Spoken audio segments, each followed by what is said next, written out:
오늘은 나가서 5장 3절부터 보도록 하겠습니다. 내가 옷을 벗었으니 어찌 다시 입겠으며 내가 발을 씻었으니 어찌 다시 더럽히랴마는. 우리말 성경에 이렇게 나와 있어요. 나는 이미 옷을 벗었는데 다시 입어야 하나요? 나는 발을 씻었는데 다시 더럽혀야 하나요? 자, 지금 어떤 상황인지 아시겠습니까? 신랑이 문을 두드렸잖아요. 들어가고 싶어서. 그런데 그녀는 이미 옷을 벗고 있었다. 또 발도 씻은 상태라. 지금 표면적으로는 그런 상황이에요. 그래서 곧바로 문을 열어줄 수가 없다. 이 얘기 하시겠어요? 어찌 다시 더럽히랴마는 그냥 자겠다 하는 소리죠. 쉽게 풀이하면.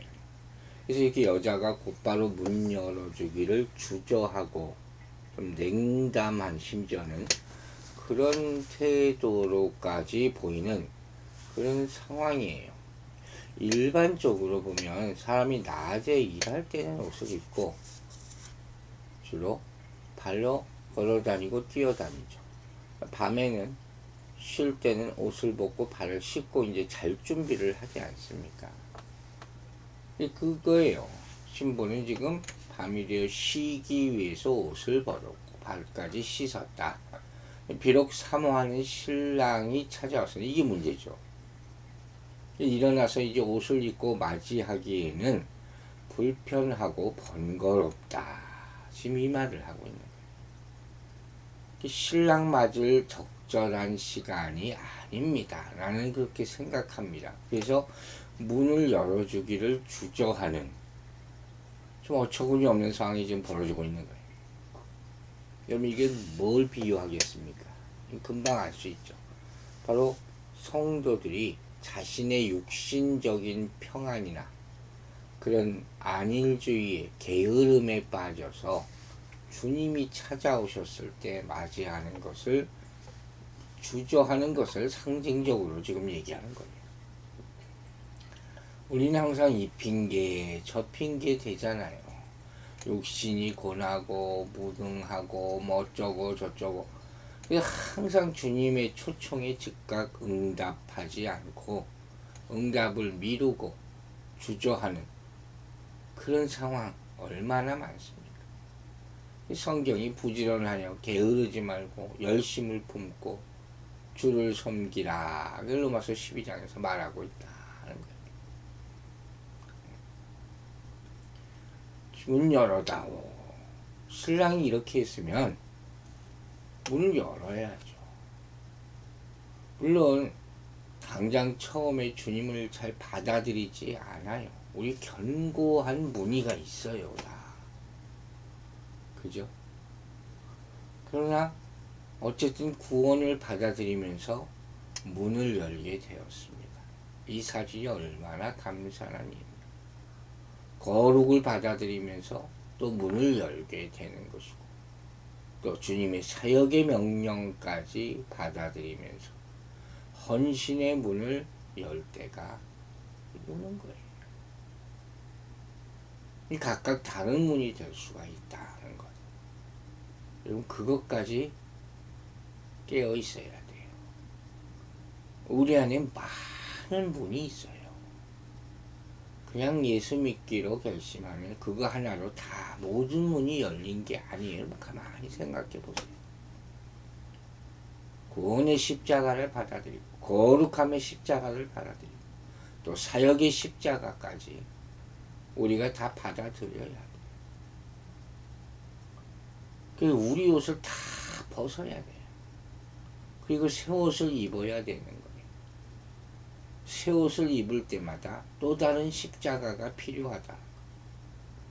온전한 헌신이죠. 많은 사람들이 옛사람을 벗는다 말은 하지만 옛사람을 벗으면 뭐합니까? 위로부터 하나님의 권능의 옷을 입혀야 되는 거예요. 하나님의 온전한 예수 그리스도라는 옷을 완전히 입어야 되는 거예요.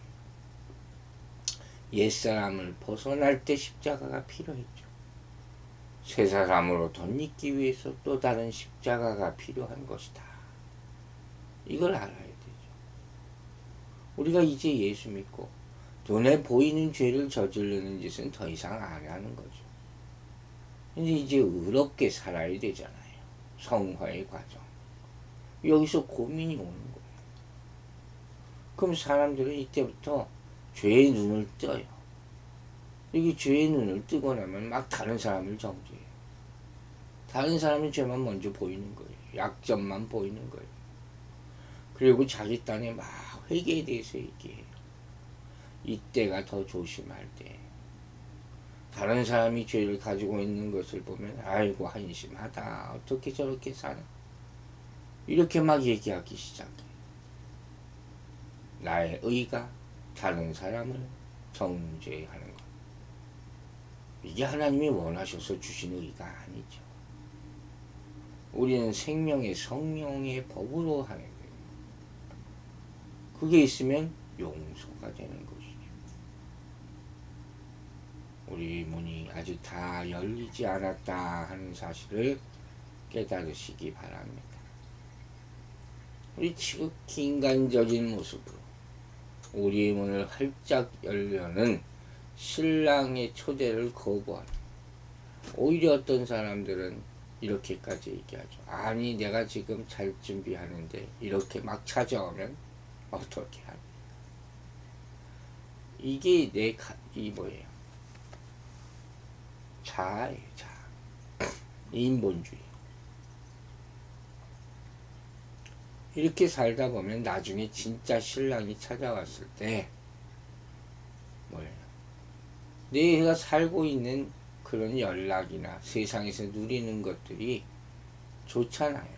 적당하게 예수 믿으면서.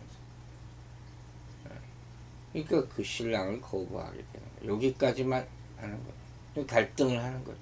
문을 더 열어줄까 말까. 안락하고 편히 잘 수 있는 상황, 이게 없어져야 돼요. 그걸 이해를 하고 믿음으로 받아들여야 돼요.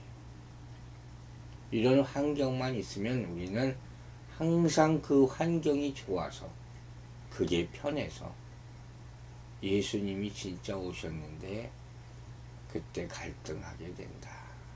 이게 안타까운 모습이죠. 여기서 깨어나게 되기를 주의 이름으로 축원합니다. 이제 4절 말씀 보겠습니다. 내 사랑하는 자가 문틈으로 손을 들이밀매 내 마음이 움직여서. 우리말 성경에 이렇게 나와 있네요. 내가 사랑하는 그분이 문틈으로 손을 들이미시니 그분으로 인해 두근거리기 시작합니다. 자, 이제 여자가 거부를 하지만, 신부가 거부를 하지만 남자가 더 적극적으로 문을 열기 위해서 아주 손을 비집어 들이미는 거예요. 여러 가지 해석이 있습니다. 먼저 많은 학자들이 손을 남성을 상징한다고 생각하고 문틈을 여성으로 암시한다고 이해를 해요. 그래서 이 구절은 성적 연합을 위한 남자의 적극적인 행동으로 그렇게 해석하기도 해요. 이러한 해석은 내 마음이라는 말씀이 배나 감정의 좌소, 또 내면, 또 생식의 근원 등의 의미를 가지기도 하고 심지어는 자궁이라는 의미도 가지고 있답니다. 이렇게 성적인 관계를 원하는 것이죠. 그런 해석도 가능하다는 것이죠. 또 이 상황은 바로 주께서 우리의 무디어진 심령을 찌르듯이 감동하고 역사하시는 그 상황을 나타낸다 하는 거죠. 성령이 하시는 일이죠. 마태복음 12장 28절에 이렇게 되어 있어요. 내가 하나님의 성령을 힘입어 귀신을 쫓아내는 것이면 하나님의 나라가 이미 너희에게 임하였느니라. 누가복음 11장 20절 말씀이에요. 내가 만일 하나님의 손 혹은 손가락을 힘입어 귀신을 쫓아내는 것이면, 하나님의 나라가 이미 너희에게 임하였느니라. 여러분 귀신 쫓아낼 때 뭐 배를 막 때리고 그래서 쫓아내지 않느냐. 여러분 아시죠? 아는 분 알 거예요. 손만 갖다 대도 온몸을 막 고통스러워해요. 제가 뭐 아무것도 안 했어요. 그런 거예요. 그게 성령의 역사예요. 그 심령을 찌르는 성령의 능력이고 주의 은혜가 된다 하는 것이죠. 사도행전 16절 보면 주께서 두아디라 손의 자주장사 루디아의 마음을 열어서 바울의 마음을 듣게 하겠다. 마음이 열려야 돼. 우리 닫힌 문들이 열려요. 주께서 우리 심령에 은혜를 주실 때 우리가 주를 믿고 우리 마음을 열고 그를 따를 수가 있는 거죠. 그때 우리는 육신의 안일주의에 빠져서는 안 된다. 게으름, 편함을 추구하는 것, 이거 버려야 돼. 우리는 주님의 부르심에 즐거이 응답하고 그를 따라야 할 줄로 믿습니다. 우리 안에 정말 강한 빗장이 있어요. 주님이 오죽하면 문틈으로 손을 들이미시겠습니까? 우리 마음이 정말 주님의 것이면 그냥 활짝 열리겠죠. 근데 마지막 진통이 있어서 갈등한다는 건 뭐 더 열라고 여기서? 그죠? 예수 믿고 나서 힘들다는 얘기가 나오는 게 바로 이거예요. 지금 어디까지 따라야 되나? 지금 그 얘기가 와가서 5장에 나오는 거예요. 주님이 주시는 진짜 축복까지 이르지 못하는 것이죠. 욥도 고난받으면서 나중에 가면 갈등을 많이 합니다. 이 주님의 음성이 안 들리기 시작하는 것이고 옳다고 여기면서도 자꾸 거부하는 것이죠. 여러분 한번 생각해 보세요. 주님이 어느 날 그냥 아무 설명도 없이 갑자기 문틈으로 손을 쑥 들이밀어요. 여러분의 것을 취하겠다. 그러면 어떻게 하시겠습니까? 저항할 거예요. 깜짝 놀라서. 지금 많은 사람들이 이 단계까지 와 있어요.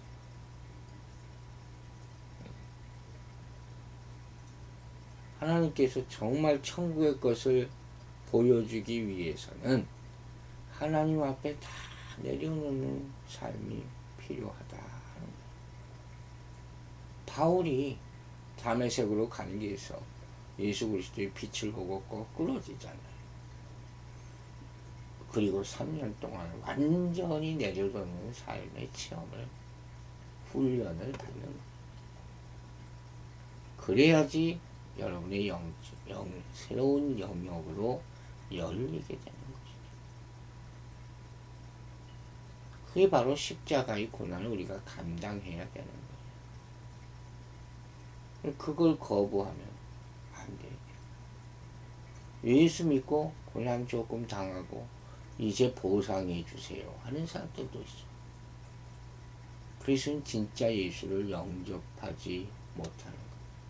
진짜 온전한 완전한 새 옷을 입는 것을 우리 자아가 거부하는 그런 모습이 있다는 거예요. 대부분의 사람이 여기까지밖에 오지 못한다 하는 것이죠. 그래서 마음속에 전쟁이 있는 거예요. 바울 사도가 로마서 7장에서 말하지 않습니다. 오라, 나는 공고한 사람이다. 이 사망의 몸에서 누가 나를 건져내냐. 이게 우리의 고백인 거예요. 5절 말씀 보겠습니다. 일어나 내 사랑하는 자를 위하여 문을 열 때 모략이 내 손에서 모략의 칩이 내 손가락에서 문빗장에 떨어지는구나. 자, 이제 문을 여는데 이런 모습이 나타나요. 우리말 성경에 이렇게 나와 있어요. 내가 사랑하는 그분을 위해 문을 열려고 일어날 때 몰약이 내 손에서 몰약의 즙이 내 손가락을 타고 흘러 문빗장에 닿습니다. 문이 견고하게 닫혀 있는데 그 문빗장에 모략이 떨어져야 한다. 그죠? 그 남자가 이렇게 구애하는데도 문 열기를 주저했던 그녀가 마침내 문을 열어주기로 이제 참 결심을 하는 거예요. 아니란 마음으로 주저하던 그런 자리에 있었는데 회개한 거죠. 어떤 사람은 이렇게 표현해요. 회개의 큰 결단이다. 마치 탕자의 비유에서 둘째 아들이 아버지를 떠나서 먼 나라에 가서 허랑방탕하게 살다가 심히 빈고하고 비참한 처지에 떨어졌을 때 자신의 처지를 깨닫고 아버지 집의 풍요로움을 그리워하며 돌이켜 아버지께로 돌아가기를 결심한 것. 그 결심은 순간적인 것이에요. 그러나 옳은 결심이죠. 아버지의 음성을 아직 들을 수 있으니까 그게 은혜인 줄로 믿으시기 바랍니다. 바울도 회개할 때 사도행전 22장 16절 보면 이제는 왜 주저하느냐 일어나 주의 이름을 불러 세례를 받고 너희 죄를 씻으라 하는 말을 들었어요. 주저했다니까요. 요한계시록 3장 19절 보면 주께서 라오디게아 교회의 사자를 향해서 이렇게 얘기합니다. 물은 내가 사랑하는 자를 책망하여 징계하노니 그러므로 내가 열심을 내라 회개하라 이렇게 말씀하셨어요. 자 보세요. 신부가 문을 엽니다. 어떻게 이렇게 가능했습니까? 몰약이 그의 손에서 몰약의 집이 그의 손가락에서 문빗장으로 떨어졌어요. 그게 문을 연 거예요. 몰약 여러분이 알잖아요. 몰약이 떨어지는 것은 시험의 어려움을 받아들이도록 도우시는 은혜. 그게 떨어져야 돼요. 몰약은 장례에 쓰이는 향료죠. 죽음이죠. 자의 죽음과 십자가를 받아들이는 헌신을 의미한 거예요. 즉 몰약이 떨어지는 손가락은 산에 오른 헌신을 드리는 가운데 살아 역사하는 믿음을 뜻하는 거예요. 믿음으로 여는 거예요. 믿음으로 받아들이는 거예요. 십자가에 내가 같이 죽겠습니다 하는 결단이 없으면 우리의 자아의 문빗장은 열리지 않는다 하는 거예요.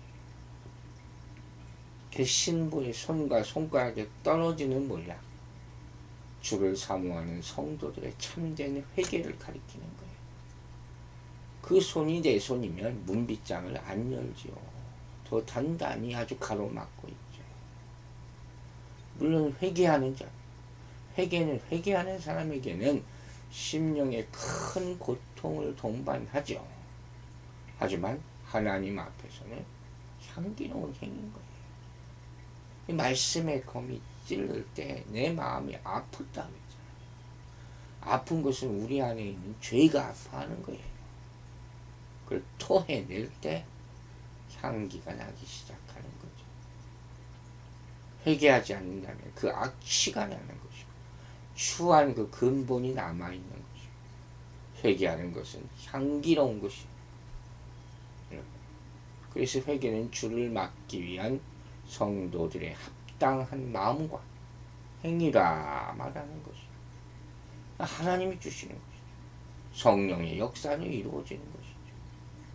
그러므로 우리는 더 이상 아니라고 나태한 마음으로 살지 말고 진심으로 회개하고 일어나 신랑 되시는 예수 그리스도를 영접해야 하겠습니다. 모두가 주를 맞을 준비를 해야 할 때인 줄로 믿습니다. 기도하겠습니다. 아버지 하나님, 우리가 단단히 잠그고 있는 문빗장이 아직도 있습니다. 겨우 예수 믿고 구원받았다고 착각하지 말게 해주시고 더 깨어지고 주님이 언제건 나를 부르시고 내 안에 들어오시고자 할 때 더 큰 사역을 시키고자 할 때 다 받아들여 더 큰 축복을 누리게 하여 주시옵소서. 우리의 마음을 아직도 두렵게 만드는 것이 뭐가 있습니까? 예수님께 맡긴다. 그렇게 많이 얘기하고도 실상은 맡기는 것이 아무것도 없다면 그것이 어찌 회개한 자의 모습이겠습니까? 헌신하겠다고, 주만 바라보며 살겠다고 그렇게 많이 찬양했으면서도 진작 주님이 요구하실 때 나는 여기까지입니다 한다면 그 고백이 과연 무엇을 누구를 위한 고백이 되겠습니까? 회개하오니 용서하여 주시고 우리의 마음을 활짝 여니 우리를 사용하여 주시옵소서. 이 교회를 주님의 교회, 주님이 사용하시는 교회 되게 하여 주시고 성도들 전체가 참 지체로서 쓰임받을 수 있도록 한 마음이 될 수 있도록 이들을 붙잡아 다스려 주시옵소서. 우리 고난주간 가운데 더 많이 회개하고 엎드리게 하여 주시고 신령한 것들을 가득 채워주셔서 항상 향기나는 모습으로 주님께 제물로 바쳐질 수 있는 우리 몸과 마음 되게 하여 주시옵소서. 감사드리며 예수 그리스도의 이름으로 기도했습니다. 아멘.